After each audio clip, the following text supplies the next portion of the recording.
Hello and welcome to the 80s Magazine Show. This is Jason. And he's Greg, and we're taking you back to the 80s in this very special pilot episode.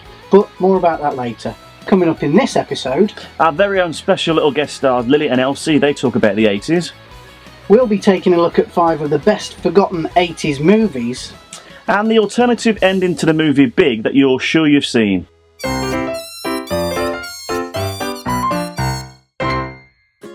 There's one, two, three. Put them in the rubbish bin. He got it, but he didn't pay.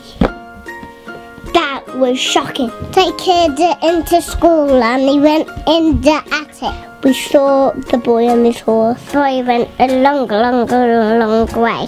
The horse, he went down and he sinked and he died. So he climbed up the rock, but it wasn't really a rock, it was a turtle, and he went true. The wolf was chasing the arrow. Saved him in the mud. Nothing came and went the wolf away. That was good, wasn't it? Because he was a bad wolf to a little boy named the princess. And they all lived happily ever after. Never-ending story. Bye everyone. As we mentioned earlier, you're watching a very special pilot episode of the 80s Magazine Show. It's a shorter episode than we will be making when the series is up and running. We've made this one especially for our Indiegogo project. Just in case you're thinking, what's Indiegogo? It's a crowdfunding website where people can share their ideas for a project and ask the world if they could help with the costs of getting it up and running. We have launched our 80s Magazine Show project on Indiegogo in the hope that you will be able to help us get the rest of the series made. At the moment, we're making this pilot using some borrowed equipment, which we probably won't have access to for too much longer, so we really need to buy our own. This is truly amazing. A portable television studio. At the very least, we need to buy a camera that we'll be able to use going forward with the rest of the series. We've set our goal on Indiegogo at £500 with the hope that we'll be able to raise more. Whatever we can raise through the campaign will be invested into equipment to make the rest of the series. We'll get the best camera and lighting equipment we can afford with the money raised and do our best to make the rest of the series look and sound amazing. So what's in it for you? Well, we've put together some great awards for our pledgers, and you'll also get to be a part of making the rest of the 80s Magazine Show series happen. So if you've enjoyed this pilot episode and want to see more, please head over to our Indiegogo campaign and help if you can.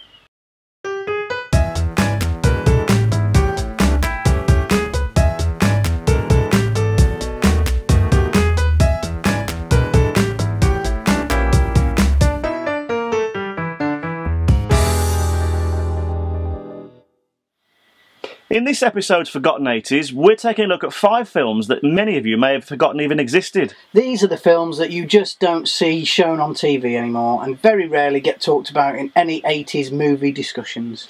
Nevertheless, our top 5 are actually great 80s films that you really should check out if you haven't seen them already. Our countdown starts at 5 with a film that may sit in the so good it's bad category for some, but we really like it. Troll was released in 1986 and starred a post-Neverending Story Noah Hathaway as Harry Potter. Yes, you heard right. Set in a mythical and magical world, sound familiar? The film tells the story of the Potter family who move into a new apartment block that just happens to be the place where a once and powerful king is searching for a magical ring that will transform him from a troll into human form. Harry Potter's sister Wendy is quickly possessed by the troll and all sorts of strange and interesting mayhem ensues. Honey. Shut that damn door. He can't take over if you keep him out of your home. What is going on out there? I don't know, but I'm listening to that tree. The film's creator, John Paul Beekler, claims that author J.K. Rowling has hampered the development of his remake of Troll by using the character name that he originally invented. My name's Harry Potter Jr. I just moved into this building. I don't have any friends here. My sister's going weird on me. I don't know why. Strange things are happening. I'm really scared. In reality, there really isn't any resemblance between the worlds of the movie and the book. Ironically, Warner Brothers claim they own all rights to the name, and so you have to wonder if Buechler made his sequel, would he be sued for using the name he first used in 1986, more than a decade before Rowling's Boy Wizard appeared. Hey, you did pretty good in there, for a human. If you haven't seen Troll, it's available on DVD, and there's a link to where you can purchase it in the description of this video. Oh, and look out for an appearance by the late Sonny Bono.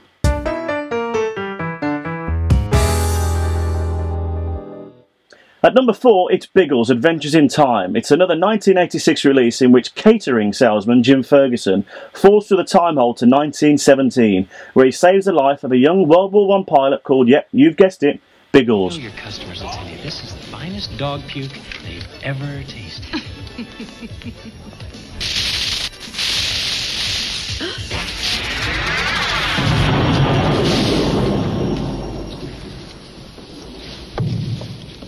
With barely time to introduce himself or figure out what's going on, Ferguson is zapped back in time to the 1980s. This toing and throwing through time is the main plot device in the movie, and luckily for Jim Ferguson, none other than Peter Cushing, who plays Raymond and, strangely lives in the Tower of London, is on hand to explain that Biggles is Ferguson's time twin. Time travel is not unknown in history. There's evidence that it happens more often than anyone suspects. Yeah, but why me? I don't know the why of it, only that it happens. Well, how come I keep on meeting Biggles, then? No, as to that, I think Biggles is your time twin. Time twin? Listen, you got anything stronger than tea?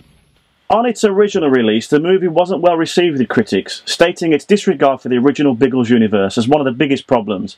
That aside, it was made in the 80s and the effects are surprisingly good for its time. Keep him! Where'd you come from? I have no idea. It's that hole in time that keeps happening to me. What you call that? That's a helicopter. Where are you trying to get to? Tower Bridge. Aeroplane dogfights, over-the-top Germans and time travel, what's not to love? Biggles' Adventure in Time is also available on DVD.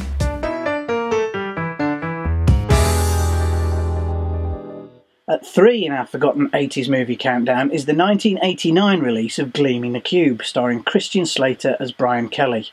The movie plot is built around skateboarding and Brian Kelly's investigation into his adopted Vietnamese brother's murder. The film's opening sequence shows Brian Kelly and his skateboarding friends on the hunt for an empty swimming pool in which to perform a myriad of tricks that my younger self could only dream of doing. Besides, the only swimming pools around were the local public baths, and they were full of water and school kids.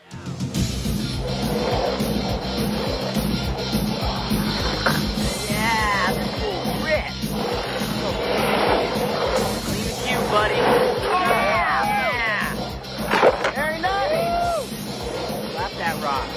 If you were a teenage boy who loved skateboarding and you liked to think you were a crime-fighting rebel, then this movie is for you.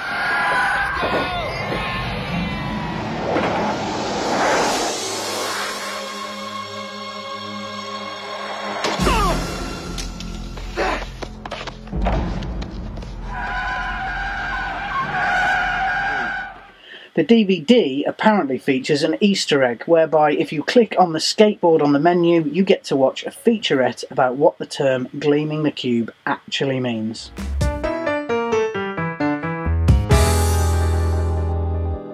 "1986 was a great year for forgotten movies, it seems. In at number 2, it's the martial arts film No Retreat, No Surrender, the first feature for an actor by the name of Jean-Claude Van Damme. The movie centres around the teen character Jason Sitwell.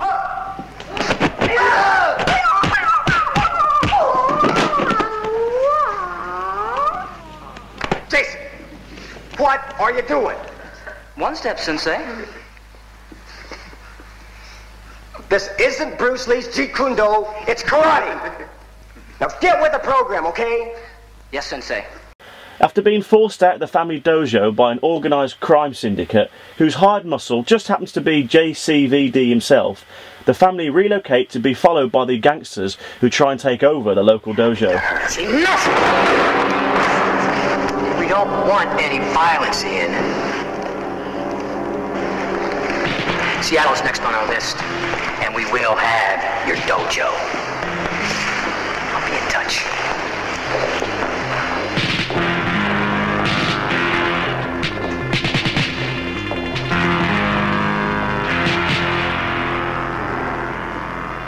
After training with Bruce Lee's ghost, yeah, that's right, Bruce Lee's ghost. RJ, is that you? You know. You asked me to come.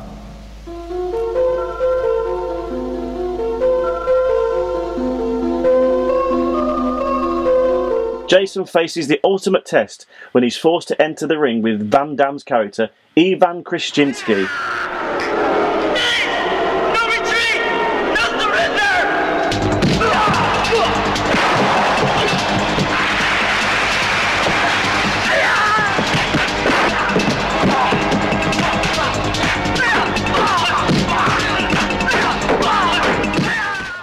Van Damme found himself in hot water on the set of No Retreat, No Surrender, after continually making contact with the other actors and stuntmen during all the fight scenes, even after continued warnings from the producer.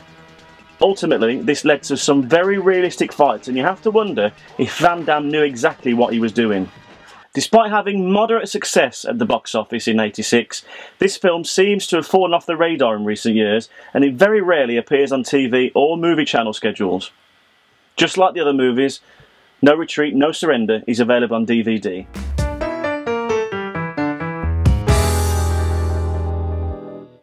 So, we've reached the #1 movie in our Forgotten 80s list. And remember, this is only our personal list. You may have a very different top 5. So if you have, why not get in touch and let us know. Ghost Chase was released in 1987 and unusually was premiered in Germany in June of that year. The film was the third film of a then little-known director called Roland Emmerich, who of course went on to direct massive blockbusters like The Day After Tomorrow and White House Down. Alternatively titled Hollywood Monster, the film tells the story of a group of teen filmmakers who discover the spirit of a long-dead butler at the family mansion house that they're using as a location for their latest movie.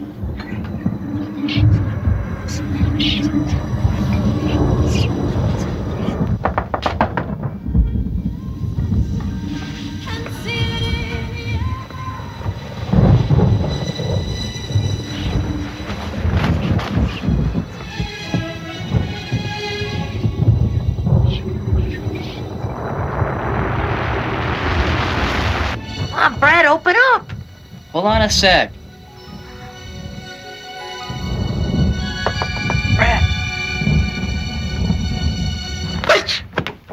The kindly spirit swiftly informs them of a $1 million inheritance and a truly 80s caper to uncover and keep the money before the obligatory bad guys get their hands on it in shoes.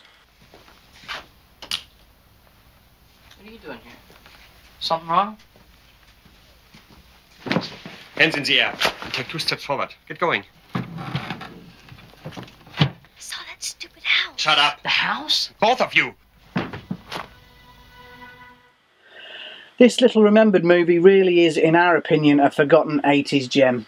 Yes, the plot may wear a little thin in places, but the overall story, the excellent pre-CGI effects and the great soundtrack will transport you right back to an 80s Saturday afternoon with the curtains closed and the top loader whirring away in the background. You'll also spot a few familiar faces in the cast who went on to bigger and better things. Although a little hard to find on DVD, it is available, and yes, you've guessed it, there's a handy link in the YouTube video description. Now, we've all seen the movie Big, right? You might not have seen it for a while, but we all still know how it ends. Yes, but are you sure? The 1988 blockbuster stars David Moscow and Tom Hanks as Josh Baskin, a young boy who, fed up with his current position in life, finds a fortune-telling Zoltar machine and wishes he was... Now, when his dream unexpectedly comes true, Josh finds himself a young boy inside a man's body. So, not knowing how to explain it to his family, runs off to the city with the help of his friend, Billy. The adult life that Josh leads there is initially fun and the kind of life we all dreamed of having when we were kids. He even develops a relationship with a co-worker called Susan, who finds his boy-like charm irresistible. But ultimately, the responsibility of being grown up is just too much for Josh to take, and he longs to go back to being a kid and returning to his family. After a quest to track down the Zoltar machine, Josh's wish is granted once again, and at the end of the movie we see Josh transform back to his original age and walk back to his old life. But for years, we've been convinced that there was an alternative ending to Big. We've been sure that somewhere we'd seen a version where the very next day, Josh is back at school looking longingly out of the window when a new girl walks through the door. The new girl being Susan, who would apparently also use the Zoltar machine to wish she could be small and be reunited with Josh. Well, it turns out we're not the only ones who have had this mysterious alternative ending in the back of our minds. A few years ago, questions about the ending of Big started to appear on internet forums and movie groups, with most of the responses being in agreement that there was indeed an alternative ending of the movie. Theories have been bandied around about where it appeared, from it only appeared on the original theatrical release to it can only be seen on an obscure Australian VHS release of the film. Well, we found it. But, unfortunately, we think this is a case of mistaken identity. You see, we've all seen the sequence where the now young girl walks in the classroom, but it didn't appear at the end of Big. Around about the same time as Big, another slightly less successful film, in fact it was a made-for-TV movie that did get a VHS release, called 14 Going on 30, was made. The film had a similar storyline to Big, with kids being transformed into adults and back again. In the movie, 14-year-old Danny is transformed into an adult by his scientist friend Lloyd. Danny sees this as the perfect opportunity to make his teacher, Miss Peggy Noble, who he has a massive crush on, fall in love with him.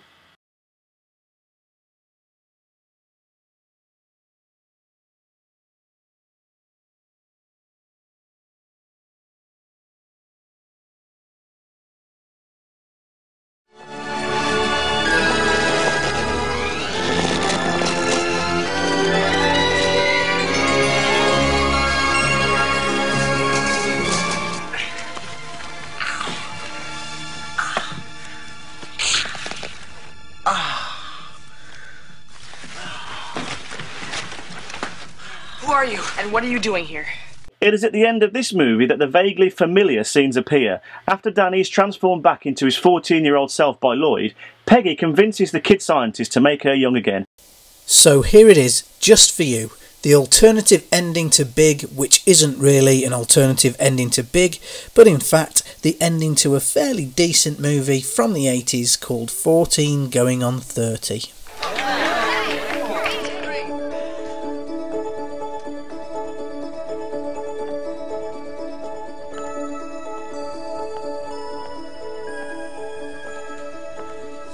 Excuse me. Is anyone sitting here? No, go ahead.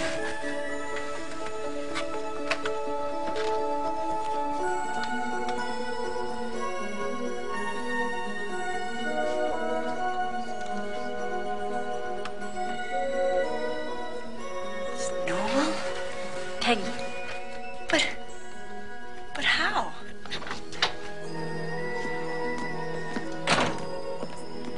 Ladies and gentlemen, this is your new homeroom teacher.